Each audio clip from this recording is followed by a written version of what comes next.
नमस्कार। आज विद्यार्थी दिवस के अवसर पर कलाम साहब की जन्म तिथि पर आप सभी विद्यार्थियों को शुभकामनाएं देता हूं और अनुष्का एकेडमी परिवार की ओर से मैं पीयूष सारंग आपका हार्दिक स्वागत करता हूं। मेरे जीवन का बहुत बड़ा सौभाग्य रहा है जिसे मैं आज एक संस्मरण के रूप में आपको मोटिवेशनल स्टोरी के रूप में प्रेषित कर रहा हूं। कलाम साहब के साथ कुछ वक्त बिताने का मुझे सौभाग्य मिला और उस वक्त ने मेरे पूरे जीवन का ही वक्त बदल के रख दिया और कलाम साहब की यही परंपरा आगे आप सभी तक पहुंचे, ऐसा मेरा और अनुष्का एकेडमी का प्रयास है। तो शुरुआत करते हैं एक अच्छे से संस्मरण से। संस्मरण का पक्ष ये, मेरा सौभाग्य रहा अन्नामलाई यूनिवर्सिटी, अन्नामलाई में मेरे को कलाम साहब से मिलने का सौभाग्य मिला। बड़े रेस्पॉन्सिव पर्सन थे, बच्चों से बड़ा विशेष स्नेहता प्रेम था, जैसा कि आप सब जानते ही हैं। पर मैं उनसे उस दौर में मिला हूं जब ये सारी चीजें इतनी हाईलाइटेड नहीं थी और शायद कलाम साहब को तो हमने उनके जाने के बाद इतना जाना है जितना हम उन्हें जीवित रहते हुए नहीं पहचान पाए। तो शुरुआत करता हूं। मैं भी बड़ी यंग एज में था, that time I was in the बचपन, राइट नाउ इन द बचपन। पर चलिए, ये तो मजाक की बात है। छोटा सा था, युवा वर्ग का जो आक्रोश होता है, असंतुष्टि का भाव होता है, वो भी मेरे चेहरे पर कहीं ना कहीं था। तो थोड़ा सा इंटरेक्शन करने का सर से मौका मिला और सर ने जब उनसे बातचीत हुई, वार्तालाप हुआ, संवाद हुआ, जीवन की इतनी बड़ी सीख दी जिसने न सिर्फ मेरा जीवन, मेरे हजारों स्टूडेंट के जीवन को बदलने में बहुत बड़ी भूमिका निभाई है। तो क्वेश्चन आंसर सेशन चल रहा था और सर से मैंने एक प्रश्न किया, ट्रांसलेटिव वर्ड्स तक आप तक बात पहुंचा रहा हूं। मेरा प्रश्न था, बड़ा फ्रस्ट्रेशन से भरा हुआ था। मैं खुद असफलता के दौर से गुजर रहा था और हर व्यक्ति को असफलता के दौर से गुजरना चाहिए, तभी उसे पता चलता है कि सफलता की वैल्यू क्या है। उस दौर से गुजर रहा था। तो सर से मेरे को जब इंटरेक्शन हुआ तो मैंने एक क्वेश्चन पूछा। मैंने कहा, सर ऐसा क्यों होता है कि गरीब और गरीब हो रहा है, अमीर और अमीर हो रहे हैं, देश में इतना भ्रष्टाचार है, कई बार पेरेंट्स भी बच्चों से पार्शियलिटी कर जाते हैं, टीचर्स पार्शियलिटी करते हैं, हमें इक्वलिटी वाला कई जगह बिहेवियर नहीं मिलता, या सर इतना असंतुष्टि से भरा ये माहौल क्यों है, वातावरण क्यों है, योग्यता क्यों नहीं आगे बढ़ पाती, या हमारे को भगवान की कृपा, जैसे हम कहते हैं भगवान पे हमारा बिलीफ है, तो भगवान की कृपा बराबर क्यों नहीं मिलती, माता पिता का आशीर्वाद पूरा क्यों नहीं मिलता, क्यों नहीं फलता, या गुरुजन ऐसा व्यवहार क्यों करते हैं। मतलब सामान्य से वो प्रश्न जो हम सभी के मन में जिंदगी के एक दौर में कभी ना कभी आते ही आते हैं, वो सारे प्रश्न हमारे बीच में थे। ये मैंने फ्रस्ट्रेशन में बोल दिए, उनसे बहुत सारे प्रश्न बोल दिए। उन्होंने बड़े ध्यान से सुना, तसल्ली से सुना और मुझसे कहा कि I will reply you after lunch session. अब एज अ स्टूडेंट तो मुझे लगा, मैं बिल्कुल ऑनेस्टली वे में आपके सामने वही बात रख रहा हूं जो एक स्टूडेंट फैक्टर से होती है। एक बार तो मुझे भी लगा, मैंने कहा यार ऐसे ही कहेंगे, इतने बड़े व्यक्ति अपने क्वेश्चन का आंसर थोड़ी देंगे। पर उस व्यक्ति की सबसे बड़ी खासियत थी, उस व्यक्ति को हर प्रश्न, हर व्यक्ति याद रहता था, चाहे वो किसी भी रूप में कैसे भी याद रहे। जैसे ही लंच सेशन निपटा, उन्होंने उसके बाद मुझे प्रश्न के आधार पर आइडेंटिफाई किया कि लंच से पहले इस टाइम ड्यूरेशन में ये क्वेश्चन किसने पूछा था। मुझे बुलाया और मुझे पास खड़ा होने के लिए कहा। अब उस टाइम ना तो कोई मोटिवेटर थे, ना बड़े टीचर थे, एक यंग एज के स्ट्रगलर थे, तो बड़ी हिम्मत ही नहीं हो रही थी कि इतने बड़े व्यक्तित्व के सामने अपन खड़े हुए हैं। हाथ पांव बुरी तरह कांप रहे थे, बड़ी गजब की घबराहट थी, ऐसा लग रहा था कि शायद गलत क्वेश्चन पूछ लिया। मैंने जाते ही उनके चरण छू लिए और उनसे कहा कि सर मैं कुछ भी नहीं, sorry sorry sorry sir, I asked wrong question, sorry sir. उन्होंने बहुत प्यार से, कूल एंड रिलैक्स वे में मेरे को पहले रिलैक्स किया। उनका कोई बात नहीं, आपने प्रश्न अच्छा पूछा है, मैं आपको रिप्लाई देता हूं। तब उन्होंने एक एक्टिविटी करवाई। उन्होंने कहा कि आसपास से कहीं से यूटेंसिल या कोई कटोरा टाइप या कोई चीज लेकर आओ। अब मुझे बड़ा आश्चर्य हो कि उन्होंने ऐसा क्यों कहा। मैंने तो क्वेश्चन कुछ और पूछा था और उन्होंने कुछ और बताया। पर मैं जैसे ही एक यूटेंसिल अरेंज करके लाया वहीं से, पास से कैंटीन से, तो मैंने उसको, कटोरे को हाथ में पकड़ लिया। अब उन्होंने कहा कि आप इस कटोरे को सीधा हाथ में लेकर यूं खड़े हो जाओ।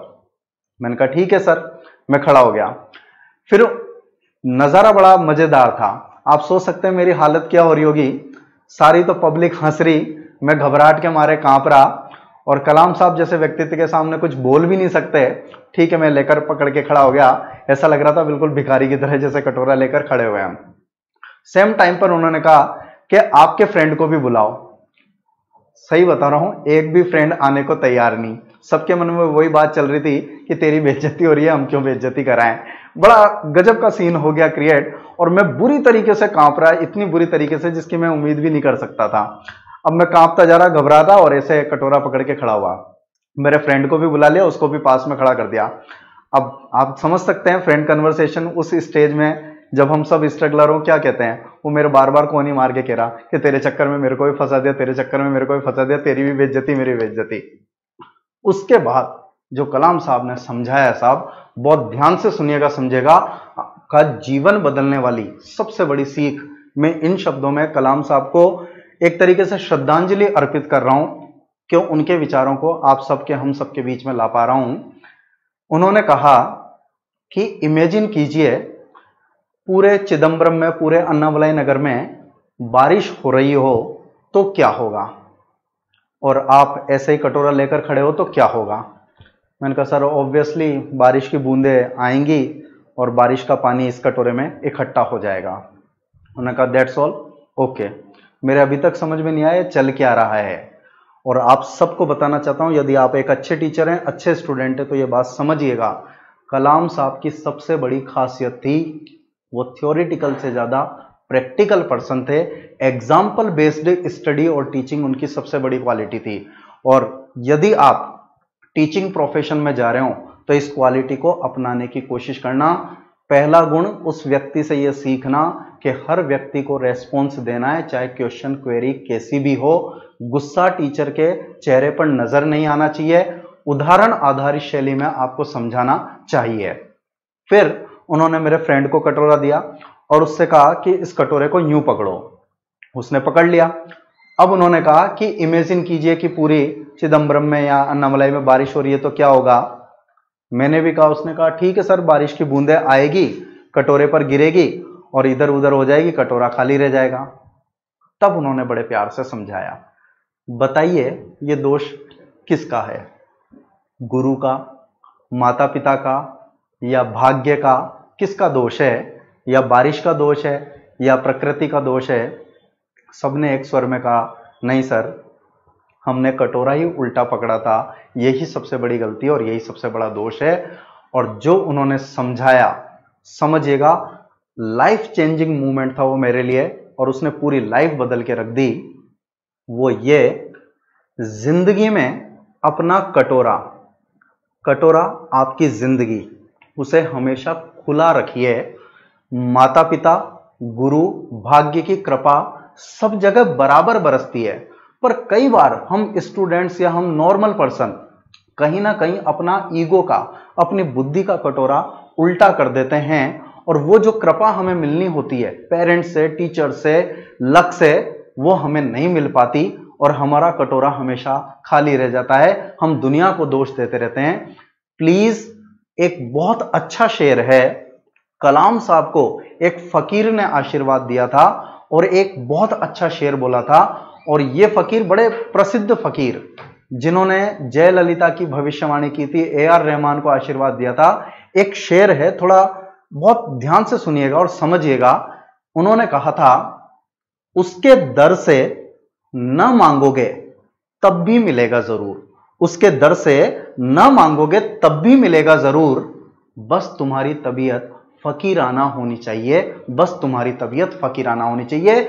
और सही मायनों में अपनी जिंदगी को फकीर की तरह बना लीजिए। इट डजंट मीन कि हमें अपना फाइनेंशियल लेवल गिराना है। फकीर से मतलब यह है कि हम किसी से भी ज्ञान प्राप्त करें, किसी से भी स्नेह प्राप्त करें, किसी से कुछ भी प्राप्त करें, तो अपना कटोरा हमेशा खुला रखें, तब तो वो भरेगा। और यदि हम कटोरा पलट के रखेंगे तो फिर हमें कुछ भी नहीं मिल पाएगा। इसलिए प्लीज, जिंदगी में कोई भी टीचर कैसी भी नॉलेज दे रहा हो, अच्छी बुरी बात की बात है, हम उसमें से छटनी करेंगे, स्क्रूटनी करेंगे, वो बात की बात है, पर पहले कम से कम अपने आप को रिसीव करने के लिए तो प्रिपेयर कीजिए। वो शिखर पे बैठे हुए व्यक्ति APJ कलाम साहब इतनी बुक्स पढ़ते थे, इतनी लर्निंग करते थे, हर व्यक्ति से सीखने की कोशिश करते थे, क्योंकि उन्होंने खुद को कभी भरा हुआ माना ही नहीं, फकीर की तरह रखा। और देखिए साहब, जिस दिन वो व्यक्ति गया था, क्या पीछे छोड़ के गया था, क्या संपत्ति छोड़ के गया था? कुछ भी नहीं। उसने सिर्फ विचारों की विरासत हमको दी है, एक अच्छी जीवन शैली दी है, और उस जीवन शैली के लिए कोई सुख समृद्धि वैभव नहीं चाहिए साहब, फकीराना अंदाज चाहिए। पेरेंट्स कोई सजेशन दें, पेरेंट्स कोई डांट रहे हैं, भाग्य आपके साथ अच्छा कर रहा है, बुरा कर रहा है, सब रिसीव कीजिए ना। एक बार रिसीव करने का मानस तो बनाइए। हम पहले कटोरा उल्टा लगकर सारी कैलकुलेशन लगा लेते हैं और फिर हमें कुछ नहीं मिल पाता। कभी भाग्य को दोष देते हैं, कभी माता पिता को दोष देते हैं, कभी गुरु को दोष देते हैं। फकीर वाला अंदाज रखिए, सब कुछ रिसीव करिए।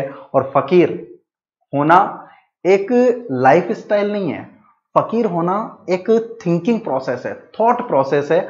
अपना के देखिए साहब, बड़ा मजा आएगा। अभी कोविड फैला, लॉकडाउन हुआ, लोगों के बिजनेस डूब गए, फाइनेंशियल लॉस हुए, नहीं मरा साहब, फकीर नहीं मरा। बड़े बड़े लोग मर गए, बड़े बड़े लोग चले गए, लोग डिप्रेशन में आ गए, सुसाइड कर गए। सुना है कभी कि फकीर ने आकर डिप्रेशन में सुसाइड कर लिया हो? नहीं, वो अपनी मस्ती में मस्त रहा। उसको पता है मेरी जरूरत कितनी सी है, और खुदा आज नहीं दे रहा तो कल देगा, मेरी जरूरतें पूरी कर देगा। उसको पता है कि अपेक्षाएं कितनी रखनी है, संतुलन कितना रखना है, बुरे वक्त को कैसे निकालना है। और यही तो कोविड ने सिखाया है। इसलिए फिर कहता हूं आपसे, उसके दर से न मांगो, तब भी मिलेगा जरूर। बस तुम्हारी तबीयत फकीराना होनी चाहिए, और यही परंपरा हम सबको आगे बढ़ानी चाहिए। और कलाम साहब के इस संदेश को जीवन में जरूर अपनाएं, अपने सादगी भरे जीवन में, अपने थॉट प्रोसेस में इस विचार को लाएं। और चलते चलते लास्ट में बस यही कहूंगा कि अपना जिंदगी का कटोरा हमेशा खुला रखिए, वो हमेशा भरता जाएगा। ईश्वर, माता पिता, गुरु, भाग्य सब कुछ आपको देंगे, आपको सब कुछ मिलेगा। Good luck, thanks to all of you. और विद्यार्थी दिवस की आप सभी को हार्दिक शुभकामनाएं। अनुष्का एकेडमी परिवार का बहुत बहुत आभार, जो उन्होंने मुझे आप सबसे रूबरू होने का यह अवसर दिया। Thanks to all of you, good luck.